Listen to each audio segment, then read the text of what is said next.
It's 2013 at the Mohegan Sun Casino in Connecticut. Surveillance cameras are poised on the poker tables, watching for any signs of foul play. Suddenly, they spot something unusual. A player named Bruce Koloshi making suspicious movements with his hands, as if secretly marking the cards. Security moves in to confront him, and what they find is shocking. Koloshi, the audacious cheat, has in his possession a vial of invisible ink and a pair of special contact lenses, the tools of a seasoned card cheat. He's been surreptitiously marking the cards with ink only he can see, gaining a significant edge over the unsuspecting players and even the house. But here's the thing. This isn't Koloshi's first time getting caught cheating. In fact, he has a long history of scamming casinos across the country. As a professional poker player, he turned to cheating to raise bail money for felony charges he was facing in Louisiana. His scheme was as clever as it was brazen. Targeting a specific game, Mississippi stud poker, Koloshi used his marked cards and special contact lenses to see what others could not. With this inside knowledge, he gained a massive edge over the casino and his fellow players. So how did this poker pro almost get away with cheating casinos out of millions of dollars? What finally led to his downfall after years of flying under the radar? And how do casinos fight back against even the most sophisticated cheats? This is the story of Bruce Koloshi, a skilled card cheat who used cunning tricks and technology to rig the game, until his luck finally ran out. Get ready for a true tale of deception, high stakes, and the ultimate showdown between one man's audacious scheme and the casinos determined to bring him to justice. This is the story of Bruce Koloshi versus the house. And in this game, there can only be one winner.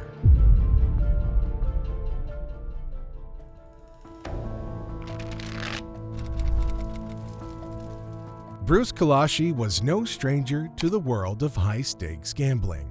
A native of Summit, New Jersey, Koloshi had made a name for himself in poker rooms across the United States. But his reputation wasn't just for his skill at the tables, but also for his history of cheating. Before his arrest at the Mohegan Sun Casino in 2013, Koloshi had already racked up a lengthy rap sheet for cheating at casinos in multiple states. In 1999 and 2004, he was arrested for cheating in Las Vegas. In 2009, he was caught cheating at a casino in Iowa.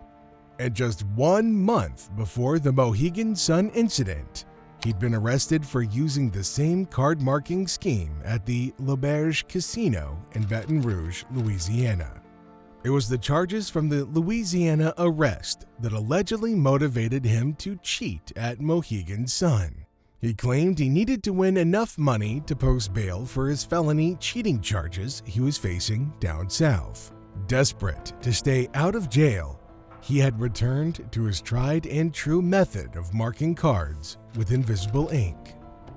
Throughout his years of cheating, he used numerous aliases to avoid detection by casino security. He went by the names of Jeffrey Elliott, Bruce Koloshi, Ken O'Brien, and John Sachs, making it difficult for casinos to track his movements and connect his multiple arrests. But despite his best efforts to conceal his identity, Koloshi couldn't escape his reputation as a notorious casino cheat. His arrests spanned over a decade and stretched from coast to coast, painting a picture of a man who would stop at nothing to gain an edge over the house. In fact, just 7 months before his arrest at Mohegan Sun, he'd been caught cheating at the Delaware Park Casino in Wilmington. According to Lieutenant Marshal Kraft of the Delaware State Police, Koloshi entered a poker tournament there in February 2013, where there was a $50,000 maximum on the pot at his table. Koloshi left the Delaware casino without claiming any of his prize money or providing his name. but the casino alerted the Delaware authorities, who identified Koloshi after scanning video from the casino with facial recognition software. While he wasn't charged in Delaware, the state's Division of Gaming Enforcement issued an alert about Koloshi to other casinos and enforcement agencies. As he sat at the poker table in Mohegan Sun that fateful day in 2013, Koloshi likely thought he had perfected his cheating method. With his invisible ink and special contact lenses, he believed he could fly under the radar and win big. But little did he know, his luck was about to run out in a major way.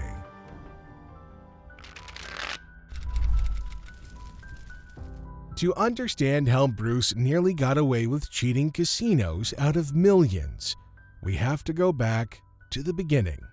His scheme was as clever as it was brazen, involving a combination of high-tech gadgets and old-fashioned sleight of hand. At the heart of his scam was a bottle of invisible ink. This ink was likely a type of luminous or juice ink that is only visible under particular lighting conditions or when viewed through an infrared filter.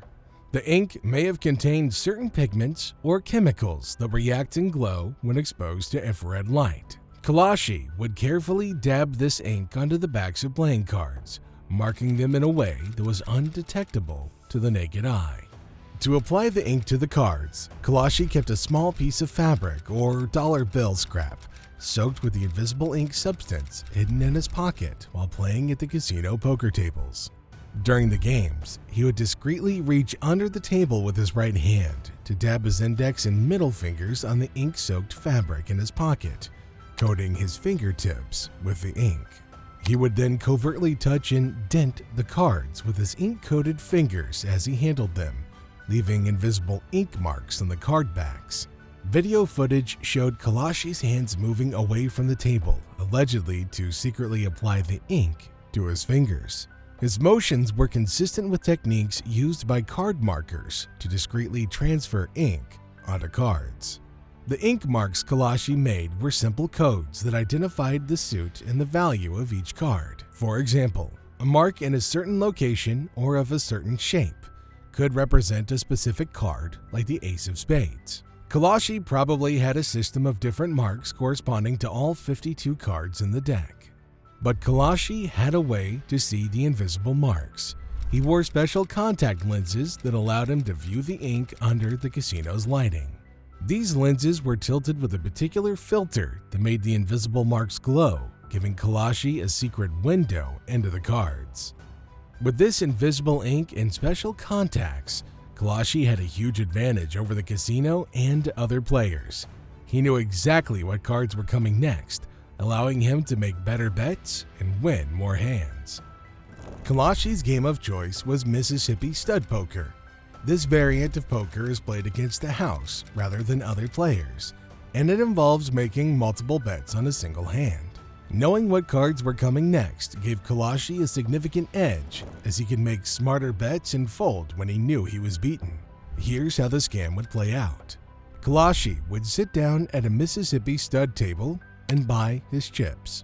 As the dealer shuffled the cards, Koloshi would keep a close eye on them, looking for the marks he had made with his invisible ink. When the cards were dealt, Koloshi would use his special contacts to read the invisible marks, giving him a secret preview of the next card. Based on this inside information, Koloshi would make his bets.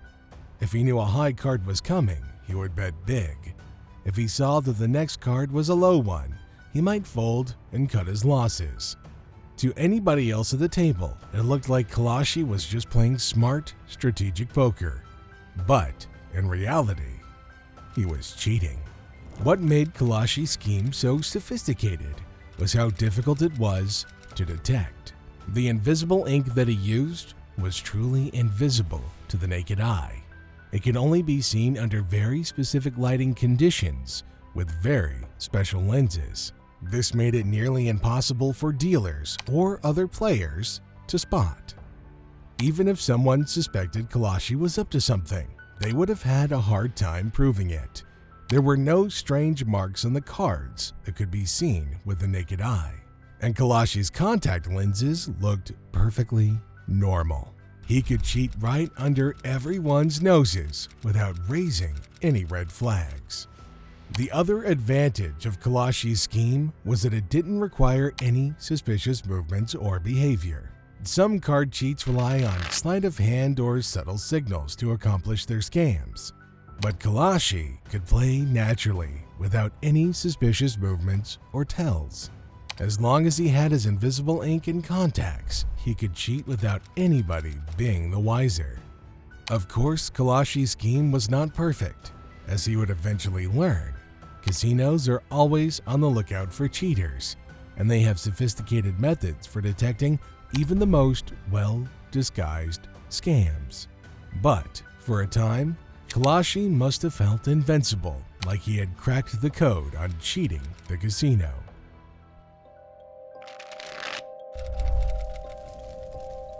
Despite Koloshi's clever methods, his cheating didn't go unnoticed forever.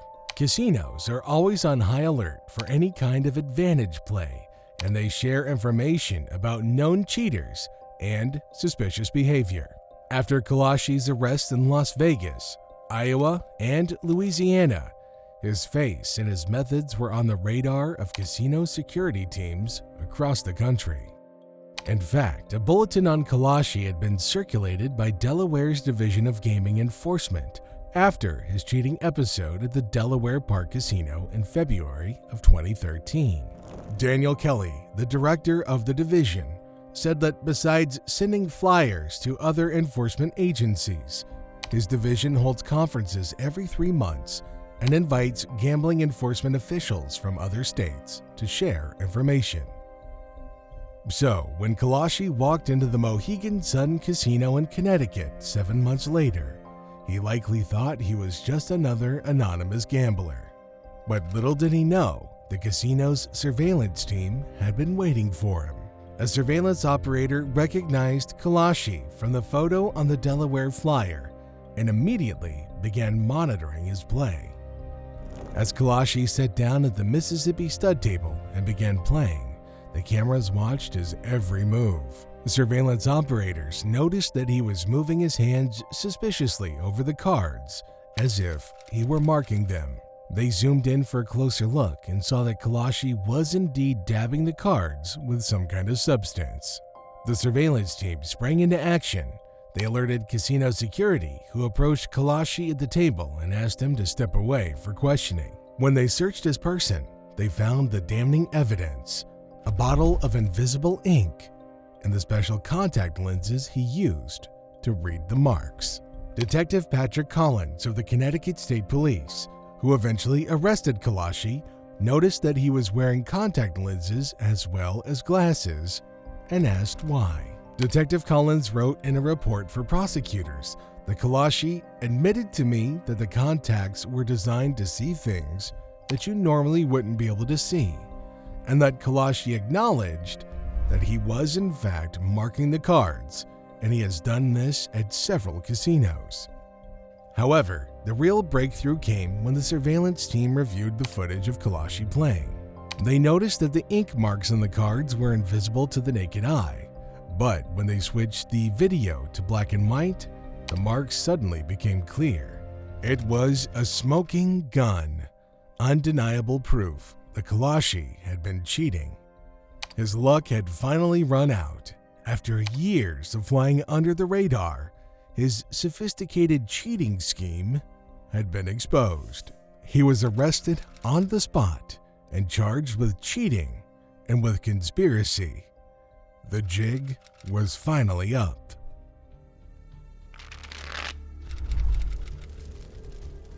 The arrest of Bruce Koloshi at the Mohegan Sun Casino was just the beginning of his troubles.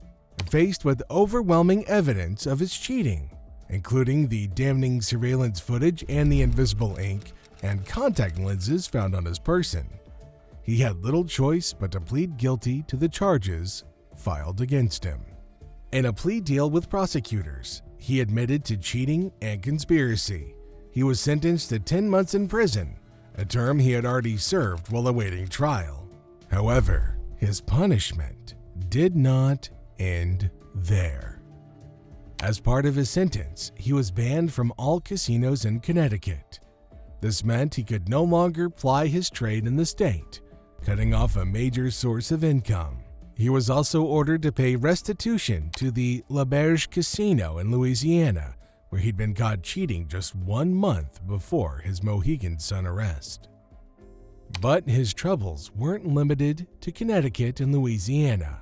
Casinos across the country had been sharing information about his cheating methods, and he was now persona non grata in many gambling establishments. His photo and details of his scams were circulated among casino security teams, ensuring that he would be recognized and barred from entry if he ever tried to cheat again. For a professional gambler like Koloshi, being shut out of casinos was a major blow. He'd made a living by gaming the system, but now the system had caught up to him. His reputation was in tatters, and his ability to make money at the tables was severely compromised. On December 22, 2016, the Nevada Gaming Commission voted unanimously to add Koloshi to the state's Black Book of Excluded Persons, banning him from all Nevada casinos. This cemented his status as one of the most notorious card cheats in modern history.